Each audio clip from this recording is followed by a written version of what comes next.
सभी परम प्रिय आत्माओं एक बड़े श्रद्धा और प्रेम से बोले गुरु अखंड धाम की जय।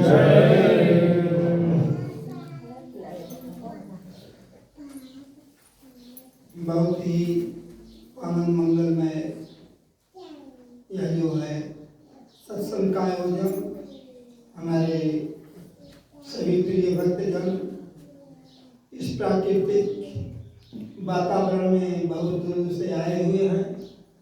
सबको मंगलमय कामनाओं के साथ ऐसा सदगुरु की कृपा हमेशा बरसती रहती है अपने निज जन पर।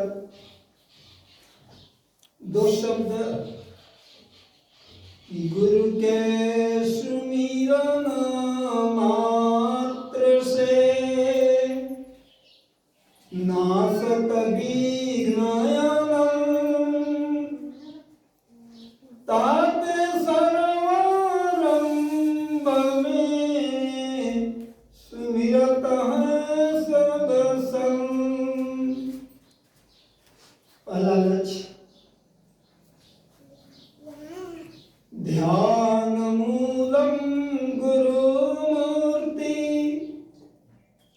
पूजा मूलम गुरु परम मंत्र मूलम गुरु वाक्यम मोक्ष मूलम गुरु कृपा। तो बंदो तव से तव चरण, इस सदगुरु के चरण को बार बार वंदन करते हुए तव चरण जो हमारे आचरण में उतर जा।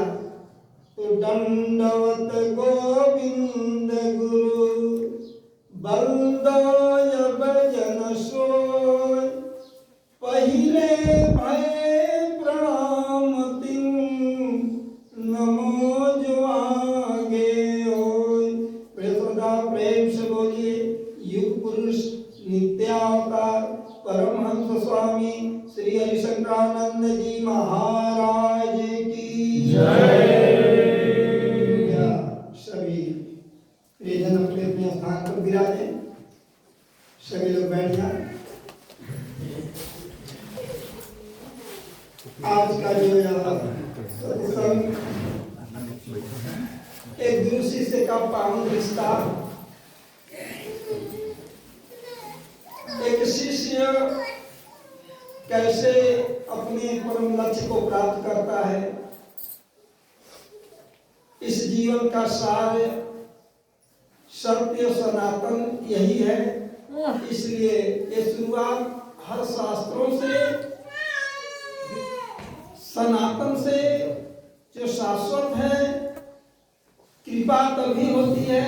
आप लोगों ने प्रश्न किया कि आपकी कृपा रहे, तो अब एक मार्गदर्शन और प्रसंग एक भक्ति सागर के एक कथा से दे रहे हैं, क्योंकि शब्द तो सार जो है उसमें बताना पड़ता है। कहते हैं सठ सुधरे सतसंगति पाई और पारस परसी कुघात सुहाई। कि बड़े बड़े सृष्टि के अंदर जो भी आया, कामी हो, क्रोधी हो, लालची हो, पापी हो, दुराचारी हो, अधम हो, सठ मूर्ख हो, अज्ञानी हो, लेकिन सत्संगति पाए, सार यही है सठ। तो ये भक्त जो है अपने को समर्पित जिस दिन कर देते हैं एक लक्ष्य पर, उनका एकाकार हो जाता है। ये 84 लाख जोनियों में फिर जब भी आएंगे तो यहीं से शुरुआत करेंगे। ये शिष्य और गुरु का पावन रिश्ता होता है। इसलिए भगवान पहले ही बता चुके हैं कि शिष्य हम साधि माम त्वाम प्रपन्नम, तुम हमारे शिष्य हो। इसलिए जो आज्ञाकारी भक्त होता है, साधक होता है, जो अपने को समर्पित कर देता है, जो अपनी कमियों को सद्गुरु के सानिध्य में जा करके समर्पित कर देता है, तो कृपा बरसना शुरू हो जाती है। यही से भक्ति सागर का एक प्रसंग है, एक कथा है जो सनातन होती है, वो कथा होती है। जो आधार दिया जाता है वो प्रसंग होता है, जो मनमाना किस्सा कहानी होता है वो कहानी होती है। तो अब यहाँ देखते हैं, इसलिए शुरुआत में हर महापुरुषों ने दिया इस लक्ष्य को कि सतगुरु दीन दयाल को कोटि कोटि प्रणाम, कीर्तन जाने भृंग को गुरु कर ले आप समान, हे दाता कर ले आप समान। और यहाँ शिष्य जो है वो कीट बन जाता है और गुरु की उपमा दी गई, कीट न जाने भृंग को। और एक साकार में भी देखेंगे तो एक भृंगी और एक कीट की जो है आधार आता है। इसलिए हमारे साहब ने इसको बहुत सुंदर व्याख्या इसका दिया कि देखो यही भाव तुम्हारे अंदर आ जाए कि कीट की हम अपनापन निकाल दो, कीट न जाने भृंग को, लेकिन गुरु कर ले आप समान। तो अब हम थोड़ा प्रसंग की तरफ चलेंगे, कहानी की तरफ चलेंगे, नहीं तो समय बीत जाएगा। ये सबके लिए जहाँ तक सबको इसके बारे में अपना अपना विचार, जो जहाँ से सुन रहा है, चाहे देश से चाहे विदेश से, जहाँ भी ये चैनल जाए, सबको अपना अपना विचार देने के लिए छूट है और मार्गदर्शन दिया जाएगा कि ये सारा सृष्टि जो है परमात्मा ने जो बनाया है उसमें दिखाया कि अपने को जो समर्पित कर देता है, कीट न जाने भृंग को, लेकिन गुरु अपने समान कहता है कि आओ बेटा आओ, तुम हमारे अंदर तुम्हारे अंदर वही चीज है, हमारे में और तुम्हारे में कोई भेद नहीं है, तुम भी वही हो हम भी वही है। लेकिन अब हद और बेहद हो जाता है, अक्षर और अक्षर ये दो रूप हो जाता है। क्षर माने और अक्षर, क्षर जो है नाशवान है प्रकृति, और अक्षर जो है आत्मा से ले लीजिए। यही हद चले सो मानवा, बेहद चले सो साध, दोनों दिए हैं अपने अपने स्थान पर। अब यह जो है जब देखता है, जैसे सभी लोग आए हुए हैं, तो इसमें जीव भाव भी है, आत्म भाव भी है, परम तत्व भी है, सनातन भी है। तो अब ये गुरु मार्गदर्शन दे रहा है, और ये जो हमारी बच्चियां आई हुई हैं इनके लिए भी मार्गदर्शक है। वह जो है एक दिन सत्संग करने के लिए जा रहा था, जो गुरु तत्व, और बीच में मिल गया जिसको कहा जाता है कि यानी छोटा। अब भृंग को लीजिए तो जैसे रास्ते में जा रहा है और निज घर को देखा तो उसमें जो एक भूण था, कीट था, ये संसारी जीव था, वह अपना घर बना रहा है। लेकिन जो कहते हैं कि गोबर में रहने वाला गोबरौरा जो होता है, जैसे जो नहीं जानता है भक्ति को, उसको उपमा दिया गया है। तो अपने घर को बनाता है, खूब सजाता है, खूब सुंदर बनाता है। लेकिन जब ये भृंग गुरु जाता है तो उसमें दुर्गंध आ रही है, उसमें सुगंध, जबकि ये सुगंधित, इसको जो है बास में रहने वाला है, इसके अंदर हमेशा बास आता है सुगंध का, और इसके अंदर या जो ब्रह्मांड का जो सुगंध आता है अपने आप आ जाता है। यह जब बास से जा रहा था तो देखा कि ये घर है, लेकिन लागी दया कोमल चितसलता, ये जीव जो है फंसा हुआ है, ये जीव है जो अपने को भूल गया है, क्योंकि ये 84 लाख जोनियां भोगते भोगते भोगते भोगते अब की जब यह सामने आ गया तो इसको अपना ले, क्योंकि पशु पक्षी जो है, कीट पतंगा, सबके अंदर एक ही आत्मा है, और किसी भी कारण से अगर वो आ गया तो आत्मा जानती है। आप उसकी आवाज को सुने, जैसे मानस में भगवान राम ने पशु पक्षी पेड़ पौधे से भी पूछे कि हे खगमृग, हे मधुकर श्रेणी, तुम देखे सीता मृग नहीं। ये आवाज जानते थे और उनकी आवाज को सुन करके कर्म आवाज देते थे। वैसे कीट जानता है, सबके पास ये बोध होता है, ये जाता है तो कहता है कि ये तुम्हारा घर है, लेकिन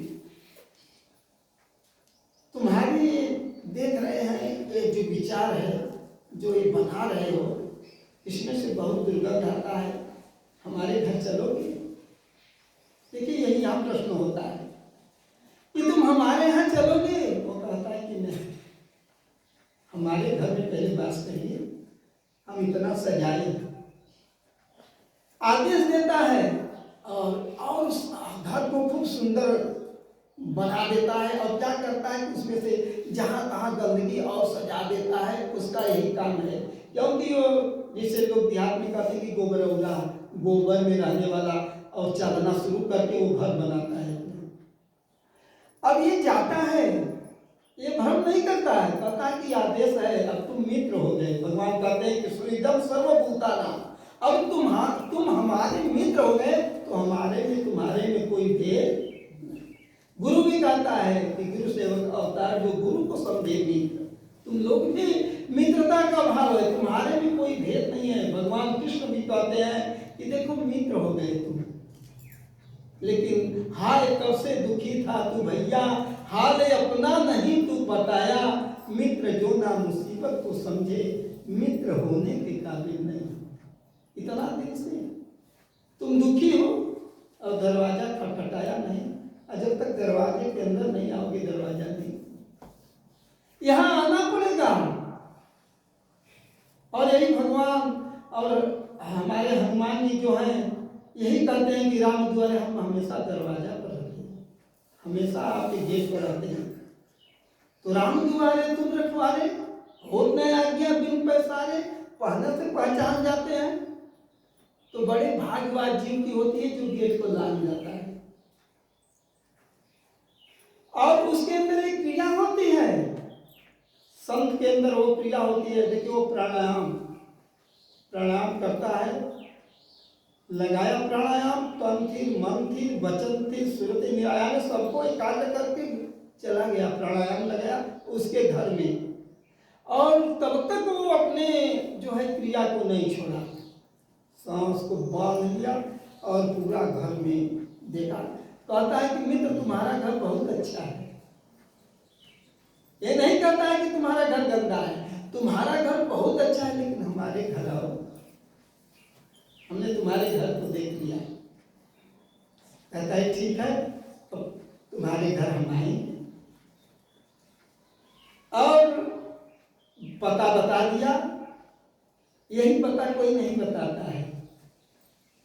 एक भजन में एक लाइन दिए हमारे साहब ने, घर की हमें कोई न बतावे, जा घर से जीवन आया हो। उस घर की सब जो है फलाए किए, ये शास्त्र किया, ये व्रत कर दिया, लेकिन उस घर की जहाँ से हम आए, जहाँ से भगवान कहते हैं कि मम वांसो जीव लोके, जीव भूत सनातन, तू सनातन से मेरा है और मैं तेरा हूँ। उस घर की कहते वहाँ इसकी बाती की, यहाँ प्रकाश की, इसकी आवश्यकता नहीं होती है।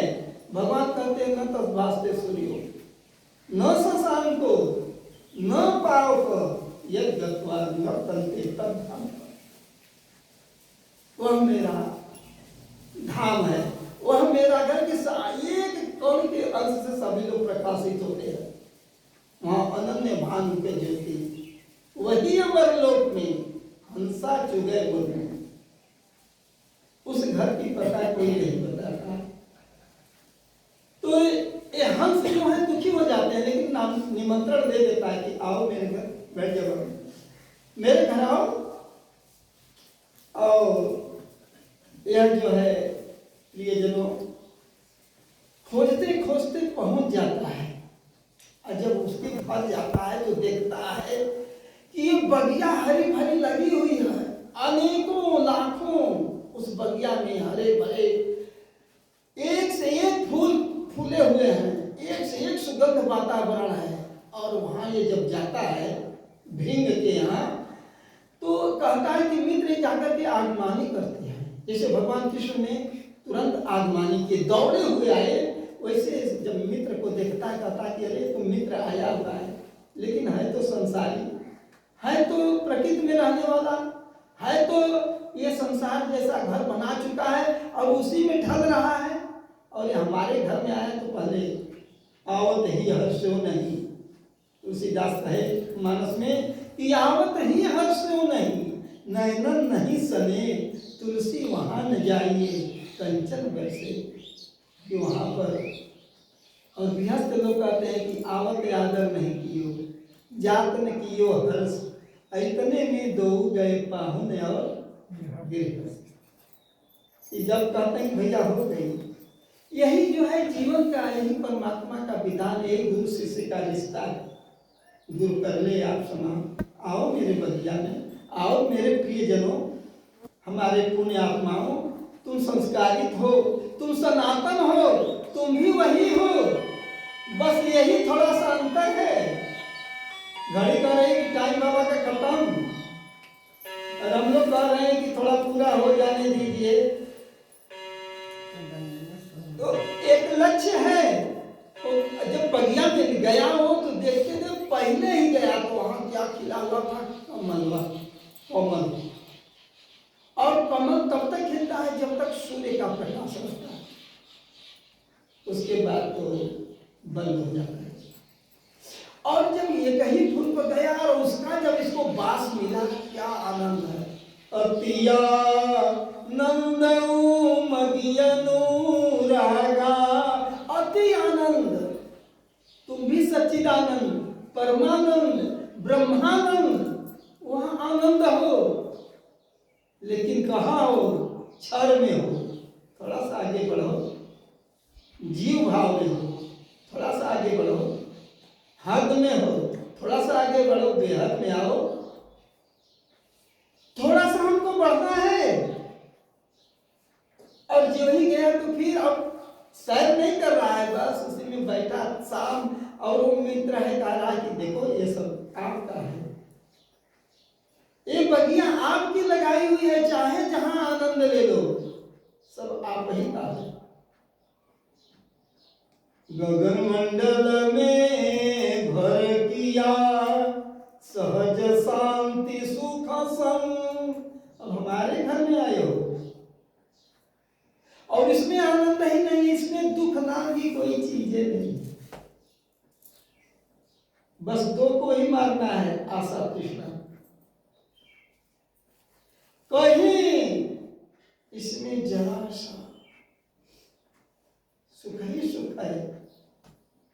पिंड का हो सकता है लेकिन वह सनातन नहीं है, ये प्रकृति का है। वाणी को हो सकता है लेकिन ये प्रकृति का है। मन बुद्धि इंद्रियों का हो सकता है, ये प्रकृति का है, लेकिन तुम हमारे हो और हम